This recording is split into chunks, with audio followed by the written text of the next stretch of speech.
and welcome back to my podcast, Esme's Country Life. I feel like, I was going to say, it's been a long time since I've recorded a podcast episode, but for you guys it hasn't, because I've been away in Germany, so I've got all of that to talk about, and also I feel like the previous episode I did a two-parter, so it's been a while. I feel excited to chat to you guys.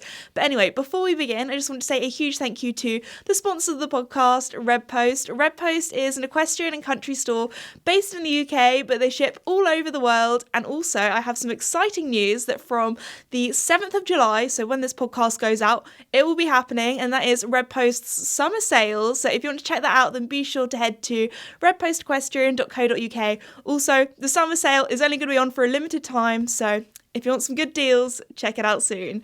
So anyway, let's begin with today's episode. As I said before, I have recently just come back from being away in Germany for Cheerwaken, which is the World Equestrian Festival, so a very big horse show. But I felt like even since then, I thought, this whole podcast is just going to be me talking about that. But I've actually got quite a funny story that happened that I'll tell first.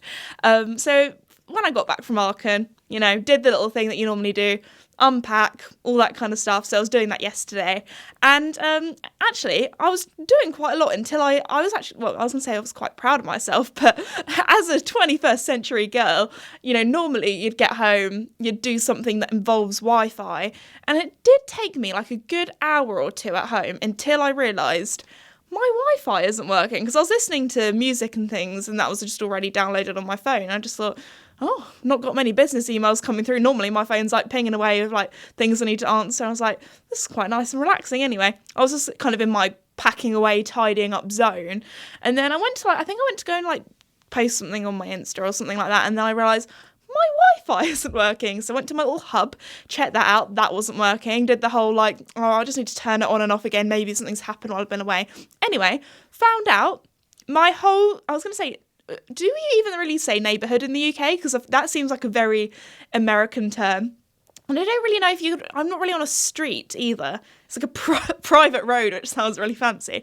But anyway, basically, all of my other neighbours also have no Wi-Fi. And I thought, that's so weird. Because normally, if something goes wrong, or your internet provider or whatever, if some works are going on and you're going to have no internet connection, normally you get told. So I didn't get any text, didn't get any email. And at first I just thought, it's just mine that's gone. And then, neighbours are like, nope, no Wi-Fi. So, it felt like going home to the dark ages, really. Anyway, I was on my hack with Joey this morning. And, going along, that kind of thing. That's our kind of normal hacking route. Half of it is through farmers' fields, so there's sheep and things. And then the other half is on the road. So I normally go through the fields first, because then on the road, he's got a bit of a pace on, he wants to go home. Also, sometimes I would do it the way around, where if I ride across the fields on the second half of the hack, oh my goodness, when he knows he's going home across the fields, he just wants to run home, basically. It's the most fun thing. I don't know what it is. Both of my horses do it. There's a halfway point where there's suddenly it's like a light switch has been flicked, and suddenly they're like, okay, let's go fast. I want to go fast. I want to run. This is so much fun. Even Casper does it. I was thinking maybe it's a Joey thing, because Joey is he's half thoroughbred, and his mum was an ex-racer, so he's technically half racehorse, so you'd think he'd be a bit of a speedier boy than he is. But I feel like he definitely falls a lot more on his father's side, which is warm blood, so he's a little bit more on the relaxed side. Me and my instructor were joking about this the other day. She literally said, I feel like Joey sometimes is so lazy. He's he doesn't even bother spooking at things, which I feel like is good, because I feel like some warm bloods are known for being quite chilled, and then suddenly there'll just be one thing and they're like, whoop, crazy, wild. But anyway, because I had a lesson the other day and it was really windy, and there was this tree scratching on the top of the indoor arena roof. And if I was on Casper or any other horse, I felt like most horses would have been like, oh my goodness, what is that? When Joey was just I was just riding him, I was just on a loose rein, giving a bit of a stretch after our session. He was just, super chilled. So anyway, I was on my hack with Joey and turned onto the road after hacking through the fields, and I was like, oh my goodness. I was happy. I was like, thank goodness, because there was all these electrical vans and things there. There was some kind of cherry picker kind of thing, and they were fixing my broadband and my Wi-Fi. So I was like, oh my goodness, yes. And then I realised I'm on a flight animal, and his hacking route has been disturbed. My horses, they know our hacking route so well that if, I don't know, somebody's lost a scarf and someone's like hung it on a hedge or a fence or something. They're like, that wasn't there last week. That is creepy. I don't want to go near it. No, thank you. So I thought, oh goodness, what is it going to be like going past, all these vans and electrical vehicles and flashing lights and that kind of thing? And then I remembered, I'm on Joey, who, like, he's oddly, like, he's such a weird horse. Like, he's either really worked up, really excited, or he is chilled out. So I thought, what? I'm on Joey. We'll be fine. We'll go past the van. Luckily, he was actually a really good boy. I think when there was the first, like, there was some, like, electricians or, I don't know, broadband people. Is there an official job title for that? You know what I mean? There was one guy literally, like, in the hedge. So I can't lie, I was a bit scared of that, like, and that made him, like, jump a little bit. Not, like, even, like, a jump. I don't think he even had enough energy for a jump. I think he just took one step back and kind of looked at him like, dude, what are you doing in the hedge? So he gave the broadband guy the side eye. Anyway, we walked past fine. And we ended up chatting to one of the guys. And I was like, oh, are you fixing, like, my Wi-Fi, that kind of thing? Yeah. And apparently, the reason, this is, like, such a country person problems, apparently the reason why the Wi-Fi is out is because the telephone wire that, uses for Wi-Fi, basically, apparently some squirrels had chewed through it, and that is why I have no Wi-Fi at my house. Luckily, my parents' house is for some reason on a different sort of, internet connection, so we're all good here. I'm all good, like, here editing and things, but no, when I go back home, I'm going back to the Victorian times. Anyway, so yeah. And if you've been following my channel for a while, or if definitely around the time when I kind of started my cottage renovation series on my channel, I did a vlog where I think I hacked Casper around that same hacking route. And it's literally the same area where I saw the squirrel. There is a squirrel that it's not even my pet. I can't really call him my pet, but he's like my little friend that I see every now and again. And his name is Albino Bill because he's an albino squirrel. And that's how I know it's the same one, because albino squirrels are obviously quite rare. You don't see many sort of white squirrels kicking about the place. And there was this, I actually haven't seen Albino Bill for a good few months. So you never know. It might have not been him, but in my heart, I kind of hope it was him. I'd rather it be him than some random squirrel. But I'm quite fond of Albino Bill. Anyway, also, I remember when I first put that vlog out, or when I first I put a little trailer on my Instagram, the amount of people that criticised me for the way I pronounce albino, because I think in America, you guys say albino, or maybe like in Canada as well, or like other countries. But in the UK, I swear, you say albino. And the amount of people, I just remember all the comments were about my pronunciation of albino. So there we go. We say zebra, not zebra. I feel like there are some little fun things like that, which is so, I love like different not languages, different accents. So anyway, yeah, Albino Bill might have been the reason why I don't have Wi-Fi. That is a strange sentence to say, but there we go. But yeah, that's my little Wi-Fi story. Hopefully it's back soon. Hopefully the guys have fixed it by the time I get back home this evening, but you never know. It's fine. I actually had a really peaceful night last night. I had a pizza for dinner because I was like, didn't feel like cooking that evening. I just really wanted like a wholesome kind of meal. Anyway, and I read my book. So I just sat on the sofa eating pizza and reading my book. And it was quite peaceful, actually. Had no notifications coming through on my phone because where I live, there is no signal at all. So I was like, oh, this is bad if there's some sort of emergency, because I have no signal on my phone. Not even my neighbours have Wi-Fi or signal either, because I do have a landline phone. And the reason why I got a landline phone, which again feels like such an old thing to do now, because I remember we have a landline phone at my parents' house, and we have this joke that if anybody rings, it's either the grandparents or it's some sort of like scammer, like trying to scam you. I don't know if anybody else's landline phone is like that as well. I don't know. But yeah, so anyway, yeah, if anyone tries to ring us on that, that's that. But yeah, I thought, I'll get a landline phone, so at least if, something happens, I'll still have, a phone to call in an emergency. No, that's connected to the telephone wire that's gone. Obviously, maybe if I had Wi-Fi, then it would be all right. But yeah, it's literally like a dead zone. Something awful could happen, and all of my neighbours, we wouldn't be able to call 999 or anything like that. So let's hope nothing bad happens. But oh no, I feel like I've jinxed it now. But no, hopefully the Wi-Fi should be fixed by the time I get back. But it was actually very peaceful. I do try to not go on any of my socials or business emails or anything like that when I am at the cottage. I kind of tried to have it as my kind of relaxing place, my kind of work-life balance. But no, it was quite peaceful. It was a little bit lonely because I couldn't text any of my friends or like, chat to them or FaceTime them. So that was a bit sad. But apart from that, it was nice. I even thought, I'll, on my iPad or something, I'll have some things downloaded on Netflix, because normally when I travel, I download stuff on my iPad so I can watch it without Wi-Fi. They'd all expired. They'd all gone. So I didn't even download anything for Germany. But there we go. Anyway, on to my trip to Germany. We actually drove, which to some people you might be thinking, oh my goodness, Esme, that does not sound like a good, sensible idea. And I'm going to take it even further. We drove to Germany in an electric car, and we did do it last year. Last year we had a bit of a incident, not to do with electric car or anything. It was actually on the way back.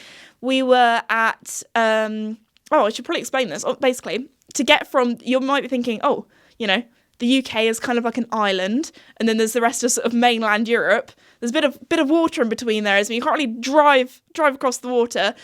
So you can get a ferry, or the really cool thing that we got is called the Channel Tunnel. We sometimes call it the Channel. I don't know if anybody else calls it that, or if that's just us.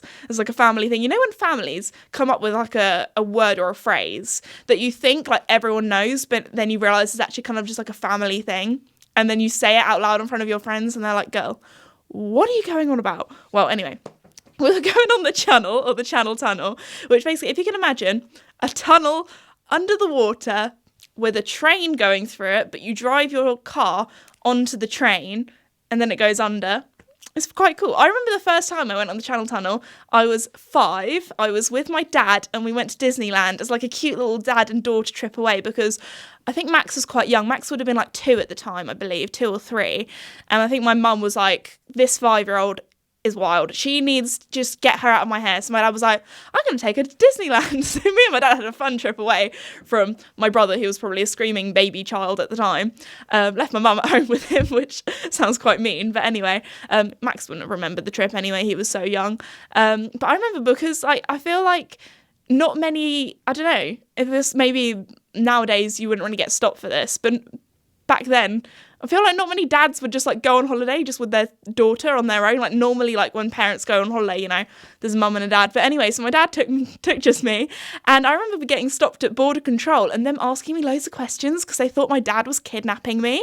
Because anyway, I also remember having a pony magazine and reading that in the car on the way there. So there we go. But yeah, that was a very fun and cute trip to Disneyland as a kid. I do remember being really scared of the Rainforest Cafe though. I was that sort of age where you kind of get scared of really weird things, and I remember being really scared of the Rainforest Cafe and them having like all these not monkeys, but like people dressed up as monkeys, and I thought they were gonna like kill my dad or eat my dad for some reason. So I remember being really scared. I wasn't scared for my life, I was scared for his. So we went and ate at this different restaurant, which I remember it was really strange. It had like a frisbee, and you would literally have like chips and a burger, but your plate was a frisbee and you got to keep the frisbee afterwards. And that was like our family frisbee for a good, like I want to say like at least 10-15 years. We might even have it in the old shed.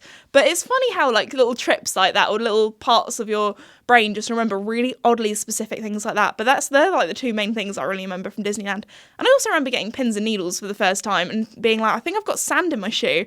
And I was like, no, there's no sand in there. I was like, but it feels like I'm walking on sand, and that was when I had pins and needles for the first time. So I feel like the 5-year-old brain does remember some really interesting things. Anyway, back to the channel, back to the journey.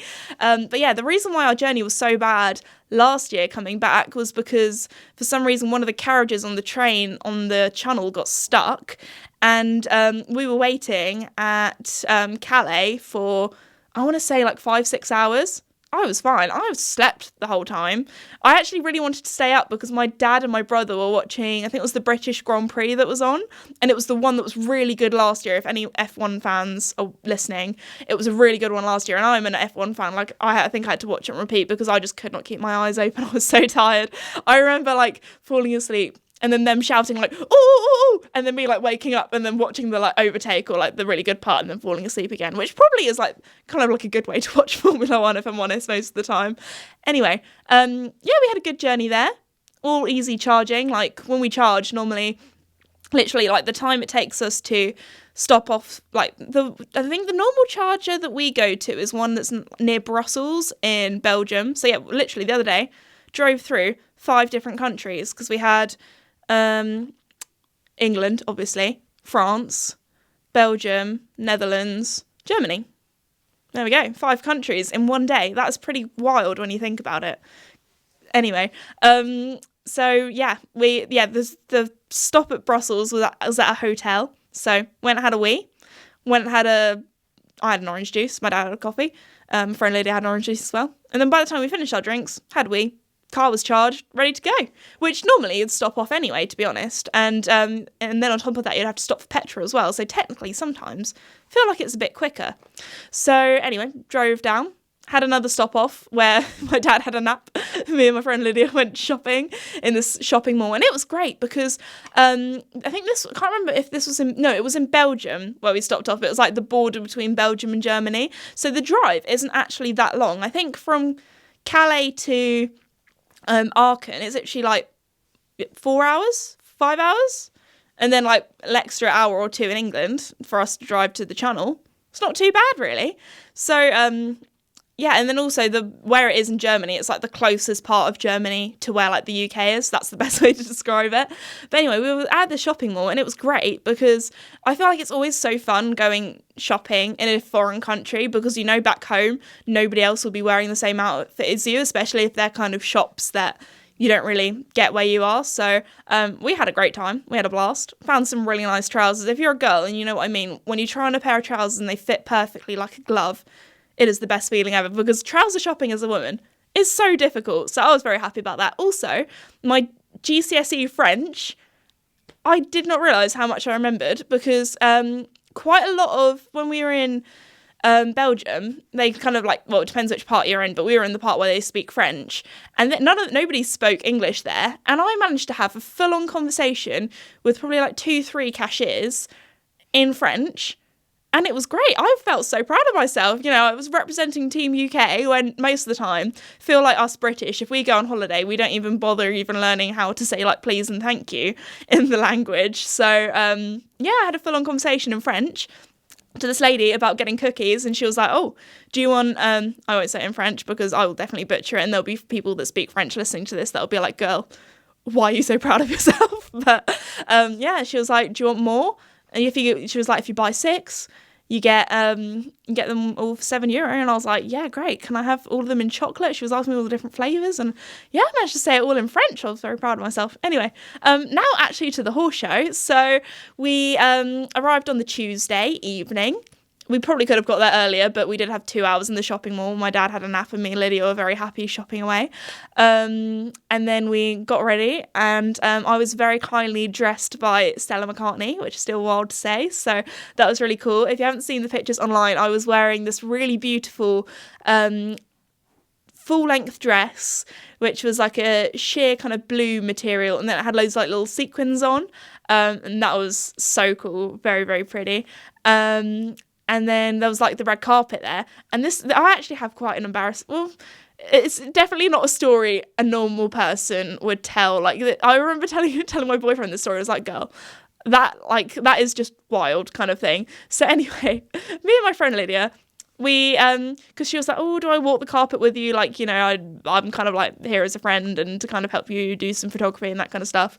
And I was like, yeah, come on with me, girl. So anyway, we are like, you know, we were like, okay, don't want to be too keen, don't want to be too like, you know, it's one of those, I thought it was one of those events where it's like, you don't want to get there too early, you know, you want to be a little bit fashionably late. So all the other sort of content creators that were there, they all like walked the carpet straight away. And I did like stop and talk to them before we went in, but before we went in, because of security and things was really, really tight, it was like kind of like a last minute thing that I invited my friend Lydia. So luckily they Arkin allowed her to come along as press and that kind of thing. But the one thing that we didn't have 3 tickets for was going into the like red carpet kind of area. So my dad very kindly gave up his ticket so me and Lydia could go in together.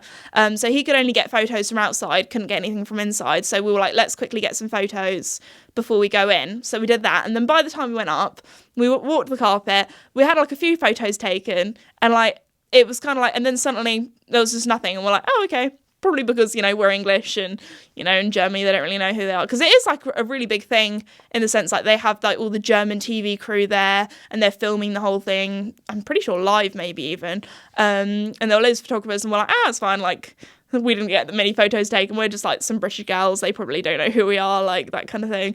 When I was at the Stella McCartney show in Paris, people probably didn't know who I was, but because I was wearing, some of Stella's outfits, they were like, this girl must be important kind of thing. So felt like I was on that red carpet for ages. But anyway, the reason why was we walked in, turned around and looked who went on the carpet afterwards. It was only Princess Anne, and we were just there like, oh, that is probably why they were not taking our photo very much. So that was, an honour to see her again. Didn't end up talking to her. She was very quickly whisked away by all of the security to go somewhere, because she was actually part of kind of like the show almost, I guess you could say. If you're wondering what it's like in the red carpet, we just kind of went in.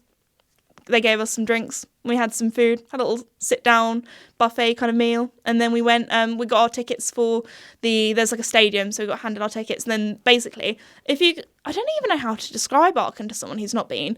If you could imagine like a full-on football-sized stadium that's used just for horses, just for the horse show once a year, that is it. Like, it is huge. So we were sitting in the stadium, and because this year the UK was the partner country for the show, because it is the World Equestrian Festival, I'm pretty sure each year they have like a different nation that's kind of like the country. So anyway, it was the UK, so that was very exciting. They had everything sort of UK themed. They had all these different like selfie spots, and actually there was one selfie spot that we went to which was wild. If you can imagine this whole tent that was decorated to kind of be like, I don't even know how I'd describe it. Like my cottage, but times 1,000 that a grandma lives in.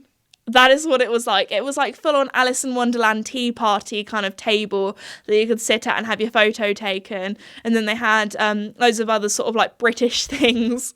So it was wild. It was almost like, I don't think I've ever been there, but I've seen loads of stuff of it on the internet. And that's, they have like the thing at Disneyland, which is kind of like all the different countries, and it's supposed to feel like you're in the different countries, but you're actually not, kind of thing. That is what it was like. So that was kind of weird, because it was kind of like, is it the uncanny valley thing, when you kind of see something like you look real, like when you see those robot kind of things, like you look real, but there's something just a little bit off. It was almost like that.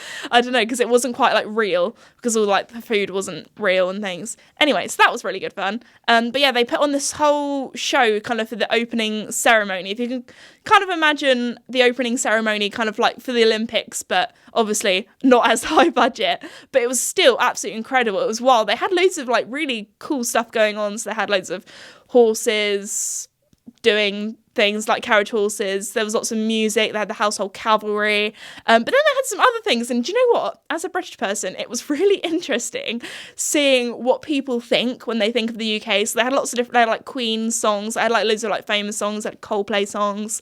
They had other kind of UK like famous songs. Anyway, but also they had all these like, I don't know how else to describe it, loads like drama kids, I think from a local drama or art school, and they were all like dancing around and things. So they had, was it like Oliver Twist or like Mary Poppins, they all dressed up as, but they also had Alice in Wonderland, and I can't lie, some of the costumes looked a little bit creepy, but that was really cool. And then they had, it was when they first came on, and it was like Harry Potter stuff, and they all had like the capes on. I don't know what it was, but it just made me laugh. It just made me laugh that that's what people think. They think, UK, Harry Potter, and Alice in Wonderland.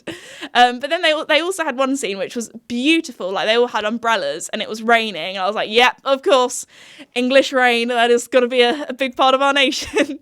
But no, it was good fun. I'd be interested. What would they have for like the US thing? Because I've been thinking about the US quite a lot today because it's 4th of July and I can just imagine like them having loads of eagles come out. I'm trying to think of what they'd do for other nations. Anyway. It was interesting. It was good fun. It was funny. But yeah, that was the first evening. Then the other days, they kind of had like a mixture of the best way. Actually, do you know what? I'm going to try and describe Aachen, but compare it to different UK shows. So they have the big stadium, which is kind of not like any other show, really. I guess it could be like Hicksted cross with the London International Horse Show, maybe, because Hicksted's on grass, but then the London International Horse Show is like a big kind of indoor arena. And then it's kind of also like if you added badminton and Burley in there, like the 2 5-stars, even though the cross country is a 4-star, but still it's very impressive. So there's like a full-on stadium for show jumping. They have a full-on stadium for dressage as well. And then all the warm-up arenas, and then like a whole field/paddock just for the riders to give their horses a bit of a leg stretch and a ride around. And then a full-on like shopping area. Like when I tell you this place is huge, like I was tracking all my steps every day, and I did a lot of steps because it was kind of like you kind of had to rush from like, we were like, okay, there's Charlotte du Chardin on now for the dressage and Lottie Fry, and then we had to run over to the show jumping where there was like Ben Mayer, Scott Brash, Harry Charles all competing. It was kind of like rushing around to each thing.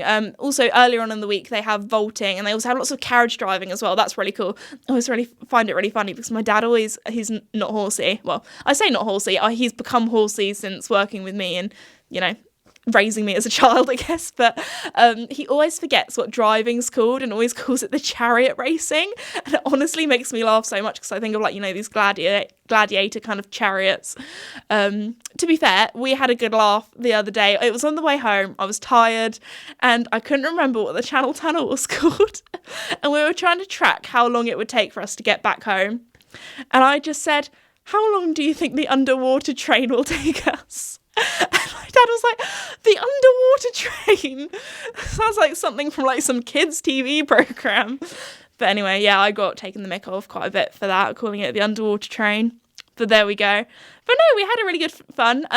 So there were some evenings where we finished like really late, like we were probably not in bed until like midnight, 1 o'clock, because the show went on quite late. But then there were other days where it had a bit of an earlier finish because there were like, there's quite, you know, with shows there's quieter days, busier days, that kind of thing. So anyway, on one of the quieter days we went to, there's this restaurant that we go to every time we go to Aachen, which is like a 10-minute walk away from the sort of media hotel that we stay in. And anyway, it's really funny because I don't even know how to describe it. If you can imagine like some suburban kind of, you know, just some like normal residential area in a German town, but then one of the houses, like the front of it, is kind of made into a restaurant, and there's really nice outside seating because obviously the show's in June, July, so the weather's always really nice. But what's also really interesting is that nobody there really speaks English very well, so we always kind of like, to be fair, the first time we went, we were just like, that looks good, and just pointed to something on the menu, we're like, yeah, we'll have that. And then this time, or last time actually, I think the second time we went there, we went to this restaurant a lot, if you can tell. I didn't realise how good Google Translate is. Like, you can literally take a picture of it on your phone and it comes up with all the text like in English, so that's really cool. So yeah, we ordered our food, we had a great time.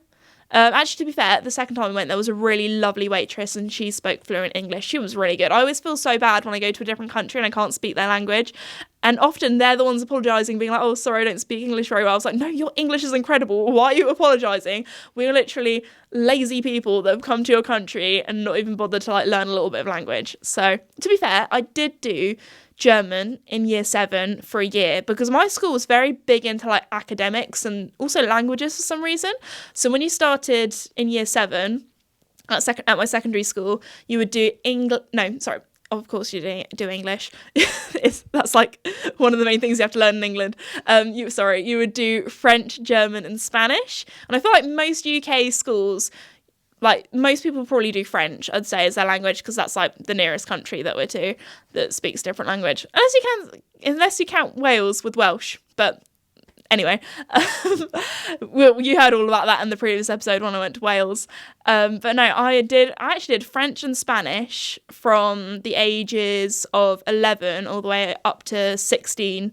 So that's why my French wasn't too bad. I did do better in Spanish GCSE than French. Got an A in French and an A star in Spanish. So there we go. Call me a linguist. No, I'm not actually that very good. I know enough that I could probably listen into someone's conversation in a different language. Or like I find listening really easy and reading really easy, but actually speaking it and remembering the words, that's where I struggle a little bit more. But anyway, we had a really great time at Aachen, especially as it's just so huge. Cross country day was a bit on the wet side. We had beautiful sunshine the whole week, and then cross country day was a bit wet, but you know what? I feel like it made it for the content that we got. It made it feel a bit more gritty, a bit more powerful. And to be fair, I actually stayed pretty dry a lot of the time, although my umbrella it was quite windy as well. So my umbrella was a little bit on the fragile side. It's lived a hard life. So one of the, on umbrellas, there's like the little pop-up kind of bit. One of the pop-up bits had snapped or broken, so it wasn't as strong as it once was. And I think the wind blew or something, and I think I might have got told off by quite a few people in German on cross-country day when my umbrella might have accidentally poked them, which I felt so bad about. But the thing is, me and Lydia, we obviously looked like locals. I mean, me with my fair hair and pale skin, but we kept being talked to in German. But because we don't speak German, we didn't really, especially if you're not direct eye contact with someone, we didn't realise that we were the people being talked to.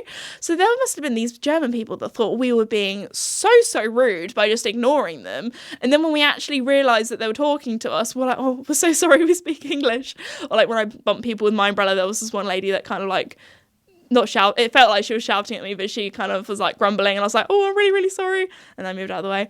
But I kind of had to be under my umbrella to make sure that all the camera gear and stuff stayed dry. Are you watching Reels?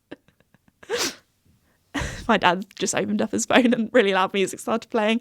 I did that in the media centre actually when we were in Aachen, because I was trying to listen. You know when you post a video and it's not got any. It's just got the natural audio. You know what I mean, the original audio file on it. So, and I was trying to listen to it to make sure that I didn't talk on it, because sometimes I'll be doing a video and I'll be like, oh, that was a bit shaky, I'll just talk to myself, or oh, my hand's really shaking, and I'm like, oh, anyway. So I was listening to it to make sure that I wasn't just talking over the top of it before I put it on my story. And anyway, it was on full volume so I could hear, and I was listening to this outside. Anyway, got in the media centre, opened up my app, and then boom, loudly, there was this really loud music where somebody's I think it was something because the Barbie movie is coming out. I think it was Barbie Girl really loudly playing on somebody's video that just came up at the top of my Instagram feed, really loudly. So that was embarrassing, especially as they're probably who is this British girl that's just here in the media centre. But no, I love the media centre. There are so many photographers that I see at every single show, and we're best buds and always chat and catch up and that kind of thing. It's a nice little camaraderie meeting up with anyone. But yeah, that was kind of our trip to Aachen, really. Oh yeah, the way back, you'll be impressed with how quickly we got back. Also, we did not speed.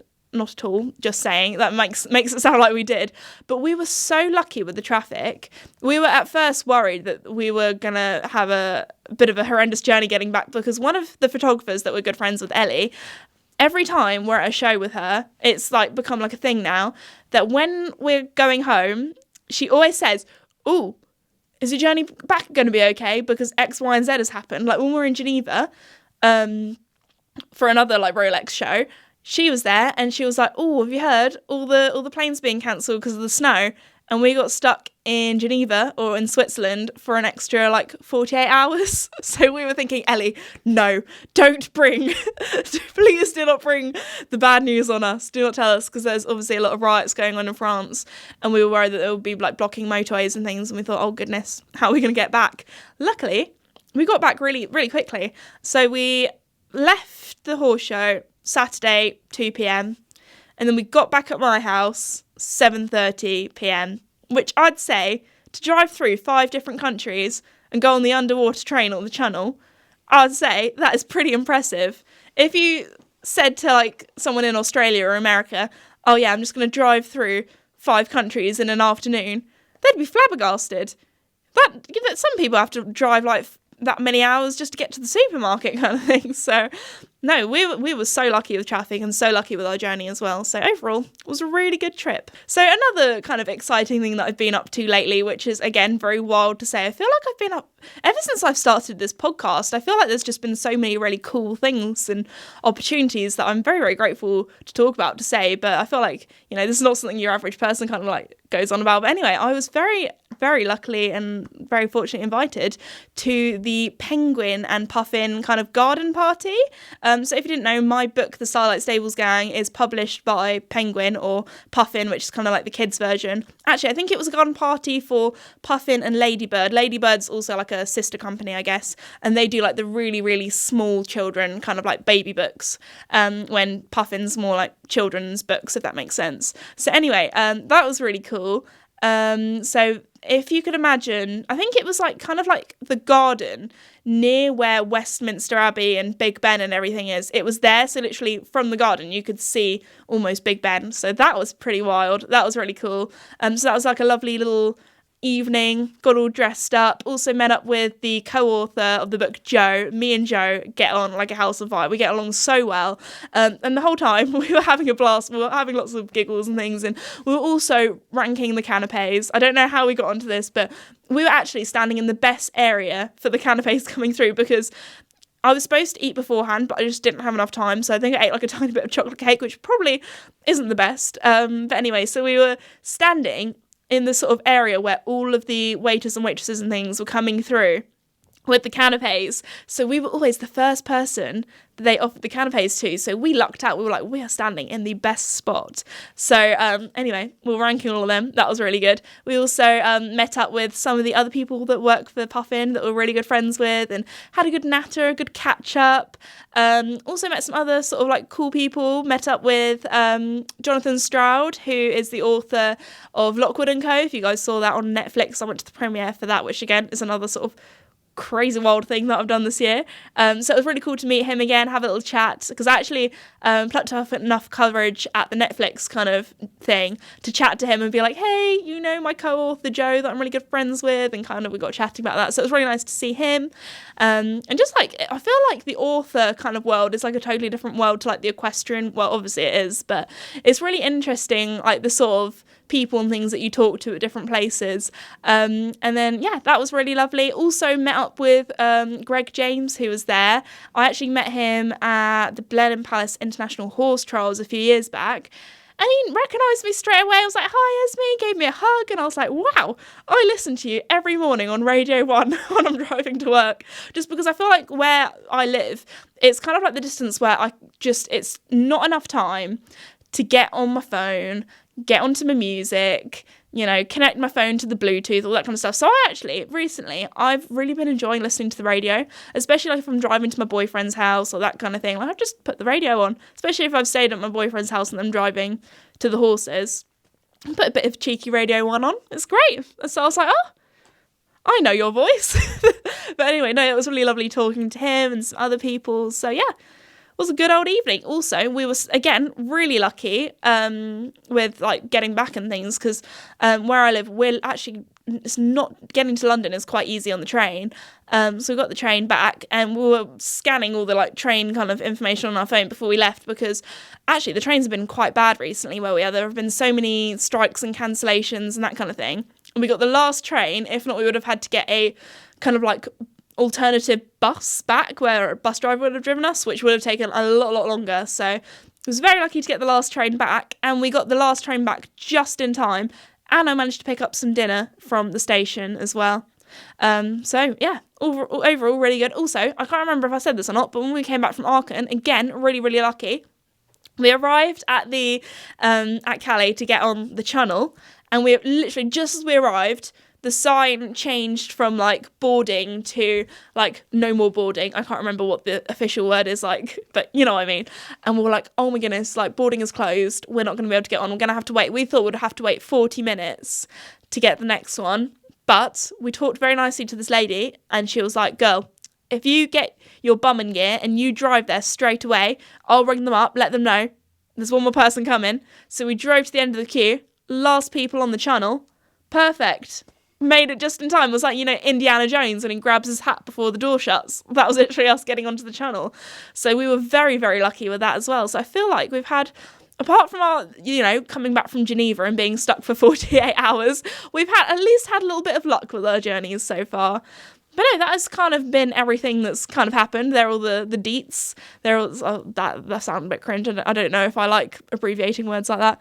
I don't know. That's the gossip. That's what's been happening in my life. So anyway, thank you so much for listening to today's episode. And also thank you so much to Red Post for sponsoring the podcast. I really hope you all enjoyed it. And I'll see you all next time. Bye.